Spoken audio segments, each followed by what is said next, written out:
Hi guys, Clueless here and welcome back to another video. This one is going to be about the ranking of the bosses in Dark Souls 3. So I've just finished the game a couple of hours ago and it came out this week now, and I've kind of gathered my thoughts on the different bosses, and some were better than others in my opinion. So what makes some of the bosses worse and what makes them better? Of course, this is all a matter down to subjectivity, so it's all my opinion. So how do I evaluate which bosses are better and which are worse? Let's just get this through with at the beginning of the video. So my criteria for which boss is good and which is bad is simply, well, there are many criteria. Let's mention some of them. 1, how good does the fight feel? 2, how cool is the enemy design, or the boss design in this case? 3, what moves do the boss use? And 4, how well does the boss move communicate to us as the player how we should do things? And 5, how difficult was the boss? Because it's a Souls game, we want things to be a little difficult at least.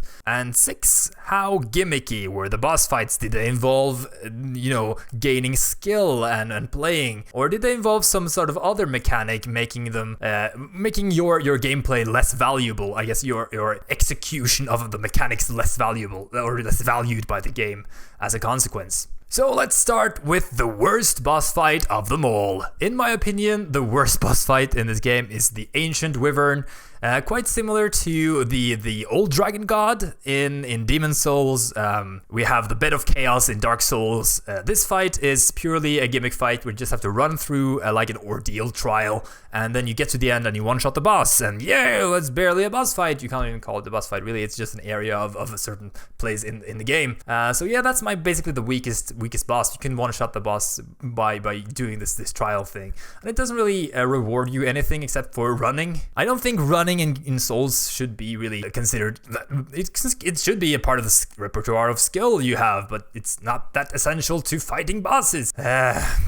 So yeah, number 19 out of 19 is the Ancient Wyvern, worst boss in the game. Number 18 is the Deacons of the Deep. This fight involves you fighting a lot of enemies that look very similar. It has quite a cool mechanic, which involves basically the soul of the boss moves between these different this horde of monsters, these deacons.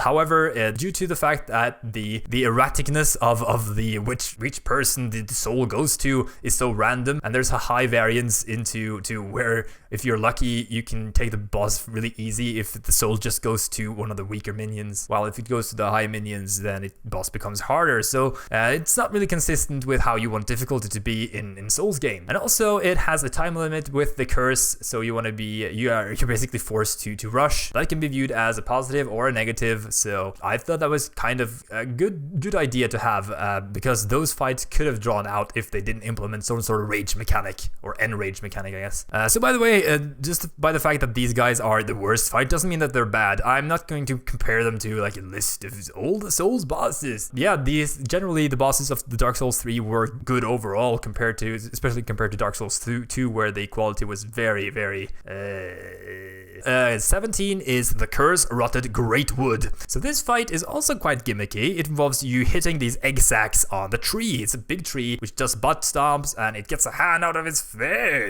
stomach, and you basically have to hit these egg sacs, hit the weak point for maximum damage. Yeah, that's basically all you do in the fight, and he is impervious to damage in all other areas. He also summons these undead all over the courtyard that you have to fight off. However, these keep respawning, so there's really no benefit to killing them, so they're just there for an annoyance, an additional difficulty component, I guess. So the boss has 2 phases, and I think the second phase is a little more, I guess, more interesting than the first one, because you can actually damage the tree directly by hitting the still, the fight is kind of boring. The boss doesn't really threaten you at all. He has a grab attack and some AoE attacks, basically, and you can stay safe by running behind him. So I didn't really find him to be an intimidating boss, and the difficulty was kind of boring. Number 16 is YHORM the Giant. This big guy, intimidating fella, involves you picking up a sword called the Storm Ruler and then charging it up and attack the boss with it. That's not the only way to kill him. You can use a companion, for example, or you can fight him without using the Storm Ruler, but it makes the fight exceedingly difficult and not intended, I guess. You're intended to use the Storm Ruler in this fight, similar to the boss fight in Demon Souls, I mean. So to to use the Storm Ruler, you charge it up by holding down the L2 button, and then you have to charge it up till it's maxed out, and then you unleash this fury of wind against the boss, and you deal a lot of damage. However, this is really gimmicky because when I first started out playing this boss here, I charged up the weapon until it started glowing with this, not until it was fully charged. I didn't realize it could be fully charged, and the charge stays on the weapon if you charge it fully once, so you got to keep the charge on the weapon for a while. So I charged it up until it was basically just doing the charge up while I was charging, and I hit the boss and it didn't really do anything. So I thought that I was hitting the boss at the wrong place, and the boss didn't really communicate to me what I was supposed to do. So yeah, I had to do some research outside of the game to actually realize how to use the Storm Ruler, which was kind of dumb. It wasn't working in the same way as it was in Demon Souls, where it was just hitting the R2 button and it worked. Now you had to use the mechanic of the game to make it work. So I guess that could have been explained a little better. However, YHORM in itself, he doesn't really do much. He's basically a huge giant, basically smashing the ground, very similar to the boss fights in Dark Souls 2 with the giant fights, the first boss and the second to last one. So yeah, nothing that inventive. I'm sorry, YHORM. Number 15 is High Lord WOLNIR, and this big-handed skeleton guy, he is on the 15th place because he also involves basically hitting a weak point for massive damage, much in the same way as the Great Tree. He had some confusing mechanics. Basically, with the fact that you are in a limited area surrounded by dark, it makes the fight really intense, and I like that. However, sometimes he would jump forward with his lunges, and you will be like too close to him, and you'll be enshrouded in the darkness underneath him. And the game doesn't really communicate well the fact that being close to him is really dangerous. While still you have to fight the bracelets.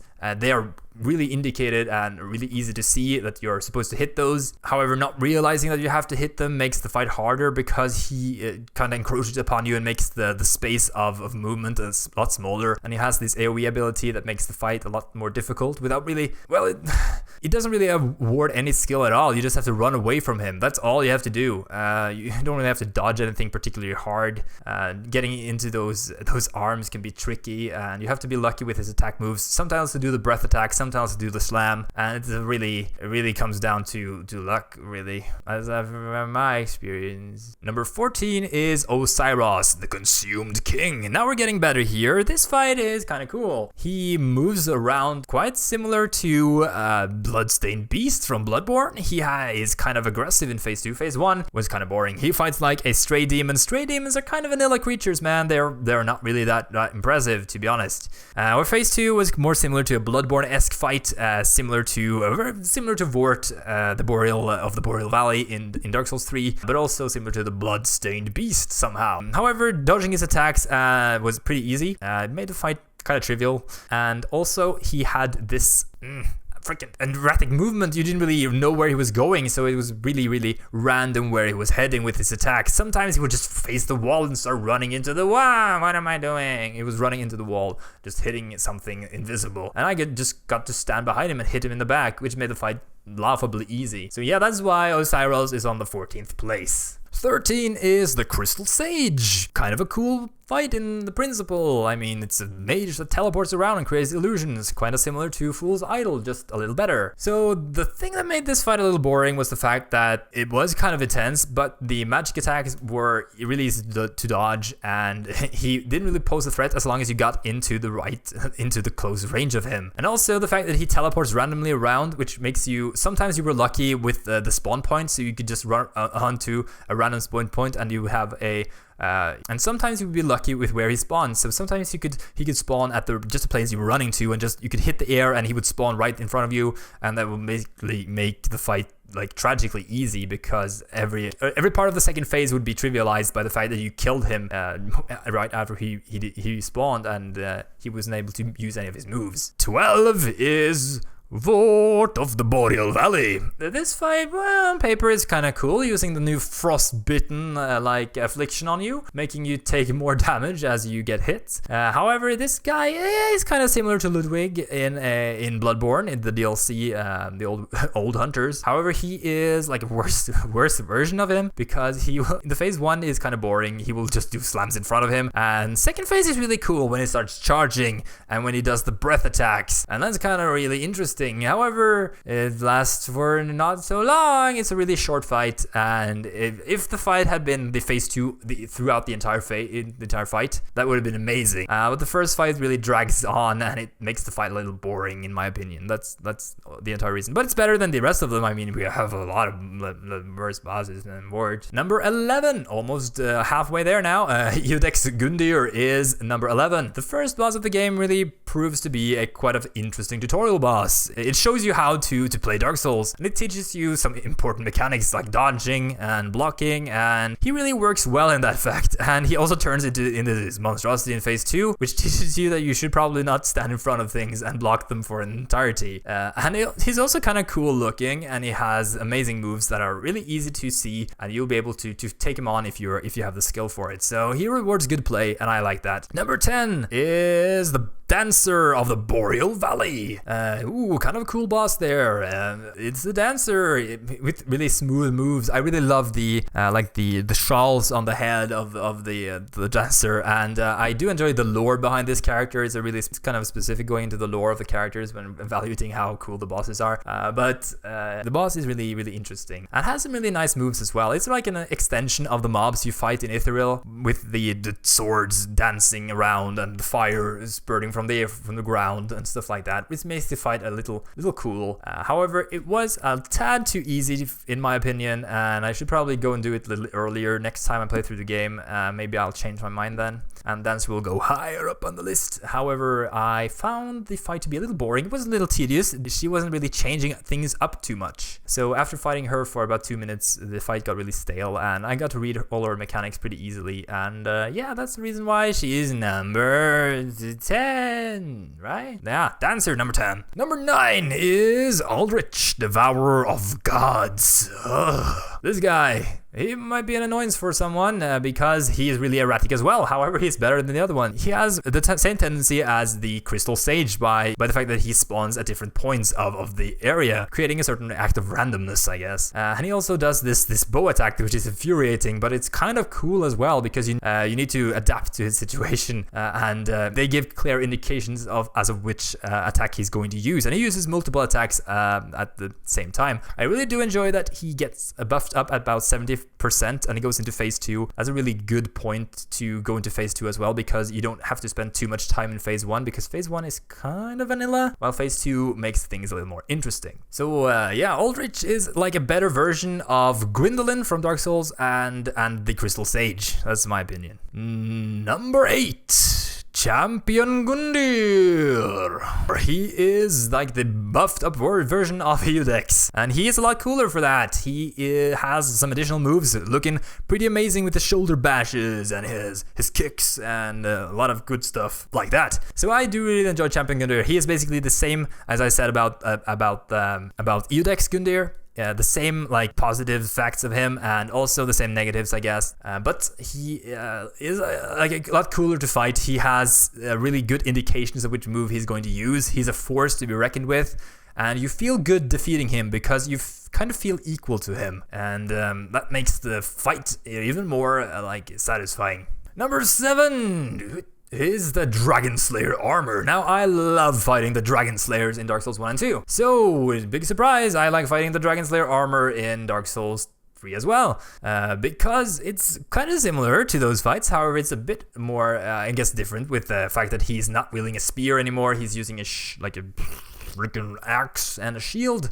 So in previous areas in Dark Souls 3, we fought these guys with shields and maces and stuff like that, and they are constantly doing shield bashes. And this guy also does the shield bash, but as you've actually fought these guys before and or similar guys with shields, you know that he can do a shield bash, so you know how to dodge away from those and not block those. So the game teaches you a mechanic that is being used by a boss later on. That makes the boss really cool because it utilizes those mechanics. Additionally, it has an additional component with the angels shooting beams at the ground, making it kind of similar to one fight in the Old Hunters DLC of Bloodborne as well. That makes the things move a bit more paced a little quicker, which makes the fight more intense. I like that. So during phase 2, the fight is even more intense. This boss, fun fact, was the only boss I defeated on the first attempt in the game. So yeah, that's you, Dragonslayer armor. Number 6 is LOTHRIC, Younger Prince, and his brother CINDER, Lorien. Those guys were really awesome to fight. They were proved to be a strong match against your skill. However, there was this random element of teleportation again, which I didn't enjoy as much, but I enjoyed it more on this fight against LOTHRIC than I did against ALDRICH or the Crystal Sage. So not only is it the fact that you can take things you learn in phase 1 and utilize them in phase 2, while additional difficulty components are added on in phase 2, which makes the fight more interesting as it goes along, but also it rewards good dodging, which is nice, and it also you're also able to block his attacks as well, and you realize which attacks you're supposed to block and which you're not supposed to block, and you have to mix things up a bit. That's really great about this fight. Number 5 is PONTIFF SULYVAHN, one of the more challenging bosses in the game, as you might see a trend here towards the end. Some of the most difficult bosses in the game are skewed towards the top. I wonder why. Maybe I like them more, maybe because they prove more of a challenge and maybe more depth to them, I guess. So PONTIFF, he has some really cool moves. He is really strong. He has a mix-up of slow attacks and quick attacks, which makes the fight a little differently paced. You have to adapt to his pace. He basically tells you how you should fight, and you have to adapt to that movement, or that set of movements, I guess. So it teaches you how to adapt to your opponent in a fight. And I love that fact about ALDRICH. The fight is kind of similar to, I guess, remember back to Artorias, kind of Artorias-ish, while being a little more difficult. It feels kind of satisfying in phase 2 as well, when he gets a little more powerful, and he tries to summon his like a phantom spirit of himself. And this is really similar to Dark Lurker. However, it's not as emphasized as with the Dark Lurker, where you have to actually kill two entities of the boss. You only have to kill one of them, and the other one is fairly easy to dispatch. So yeah, that's pretty much PONTIFF SULYVAHN. He is a really awesome fight. Number 4 is the Old Demon King. Big surprise to find this guy as high up as he is. Why? Well, I think the whole setting around him is really cool, and I do enjoy the mechanics of the fight. He has this AoE pulse that goes outward, which is really inventive. I really like that pulse because it teaches you how to dodge elemental attacks and dodge magic, basically.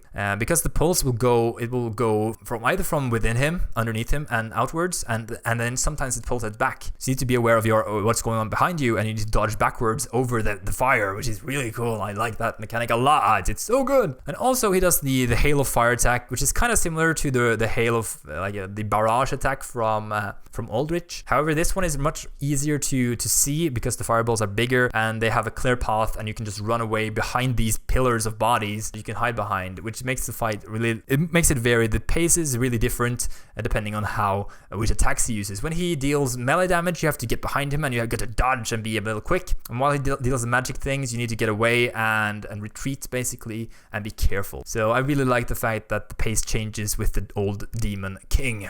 Number 3, Abyss Watchers. Oh, this fight is so good. It takes all the good things about Artorias from Artorias of the Abyss DLC on Dark Souls 1, and it creates this immense fight with the Abyss Watcher. Not only one Abyss Watcher, but many. I love the fact that they kind of took the lore of these guys, the fact that they have been fighting each other. As you can see, when they enter the fight, you have these two guys fighting each other, and when he sees you, he goes after you instead. And they put this mechanic, or this lore, into the mechanics of a boss fight, which I think is awesome. So the boss fight starts off with just the one guy fighting, quite similar to Artorias with some changes. He's super aggressive, so you need to be careful and dodge and block, it emphasizes both a switch up in defensive play and in offensive play, which is really nice. So, but also after the first mob pops up, you have to fight 2 of them. However, the other one that spawns is really easy to take care of, and eventually another one will spawn, and this one will have red eyes. And he doesn't discern whether you're the boss, the Abyss Watcher,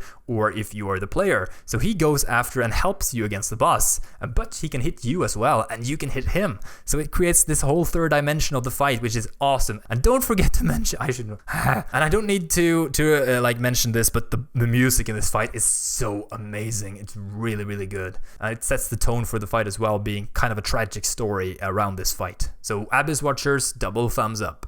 Can anything top this? Well, yes. The second place is the Soul of Cinder, the last boss of the game. Why? Because this boss is such a varied boss with its mechanics. It has so many moves and so many different things you need to adapt to. So it's basically the ultimate last boss. It has 4 phases during the first phase. It's sub-phases basically, where it switches between a one-handed sword, a one-handed curved sword, a spear, or like a stake, and also magic. So you need to have learned to fight all these different types throughout the game. And you probably have if you played throughout the game, so you'll be able to adapt to the boss mechanics more precisely. So it does the same as the Dragonslayer armor did in that way. And I love that. That's a really cool thing. And also he has a second phase, which is a huge throwback to Dark Souls 1 with the last boss of Gwyn. And the same animations go on, only that things are a lot bigger and it makes much more of a grandeur, a spectacle of a fight than Gwyn was. So it's like an improved upon version of that with an addition of some additional difficulty with the mechanics as well. And yeah, he can be quite unfair at sometimes. I do see that, but he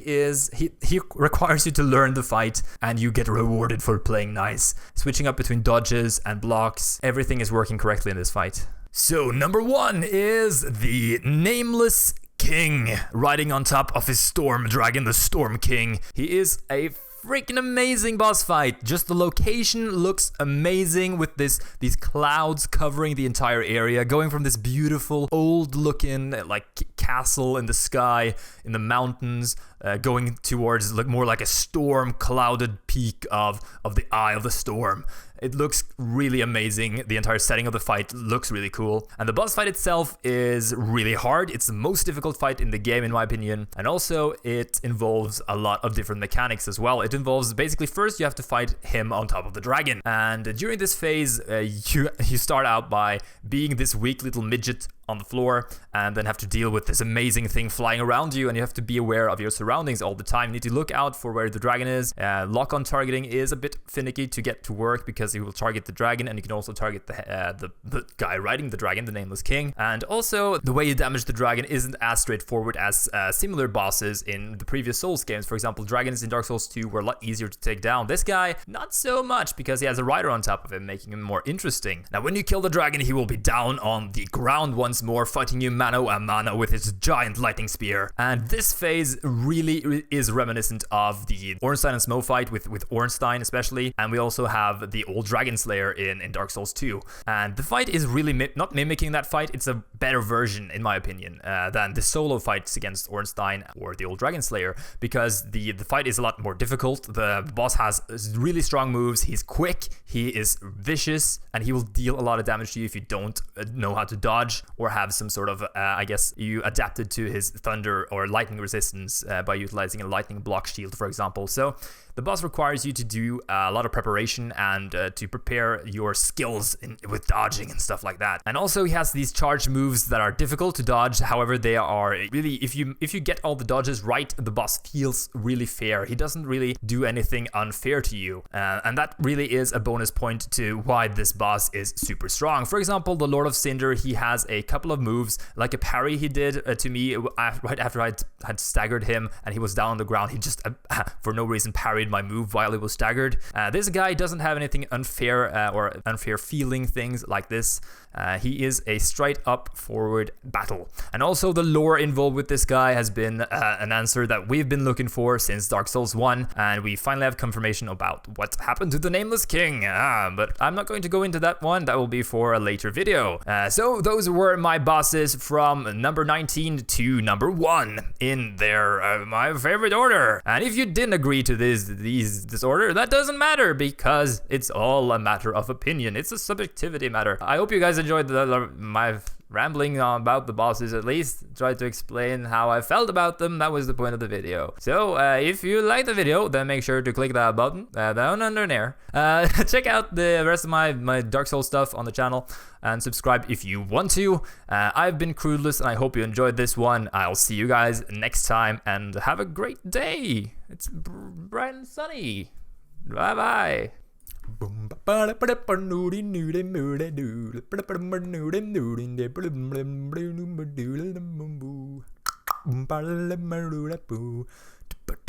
I'm going into song business.